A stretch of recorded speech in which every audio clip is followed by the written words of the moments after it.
so that it holds it in there straight. And then you just tighten it down. So this is a good tool for under a treadle hammer. You hold it. You can make them longer if you want. And you just hit the extent of how to make them.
the piece is cut.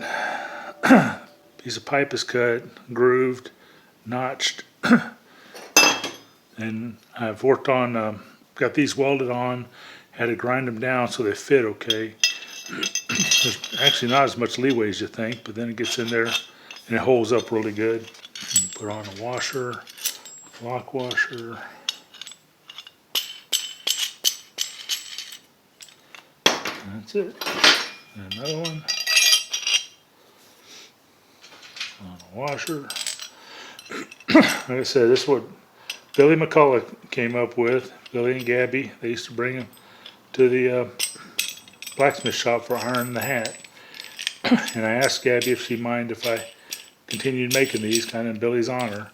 And I'm going to sell some. I'm going to give some away as gifts, but I'm going to sell some and take some to iron the hat like Billy used to.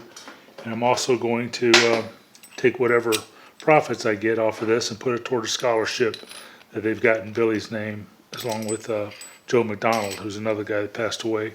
Billy had a heart attack, and Joe, I think, died of cancer, I believe. They both died about a year and a half ago, and they made a scholarship for them. You want to make sure your piece will hold in there straight. You may have to adjust and your notches in here a little bit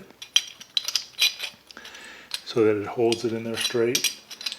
And then you just put it in there, tighten it down, and you can just take your hammer, which I don't have. So this is a good tool for under a treadle hammer. You just hold it. You can make them longer if you want, and you just hit. And like I said, I just keep one of Billy's together all the time with my touch mark in it, and I just leave that all the time hooked up, and I can just touch mark something and keep going. That's the extent of how to make them. I'm gonna try to get the time I get this up, I'm gonna try to make some plans with some descriptions, parts lists, that kind of stuff. I may put the plans out there.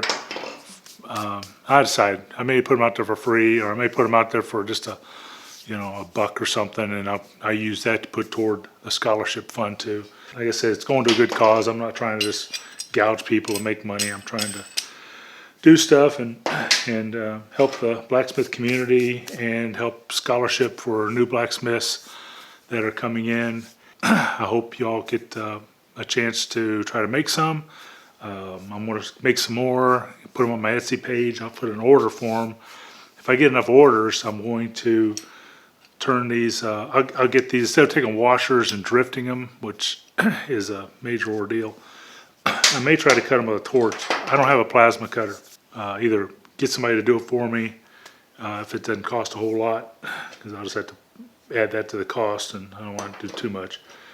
But I'm sure the cost of that is probably less than the amount of hours I spent heating and drifting and straightening and heating and drifting and straightening and heating and drifting and straightening. So that's all I've got.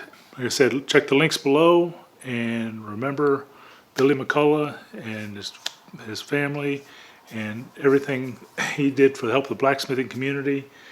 He was a great teacher, and we'll try to continue on in his name, basically trying to help other people and try to get some money for the scholarship program. So you all have a blessed day, and I'll talk to you later. Well, see ya. Bye-bye now.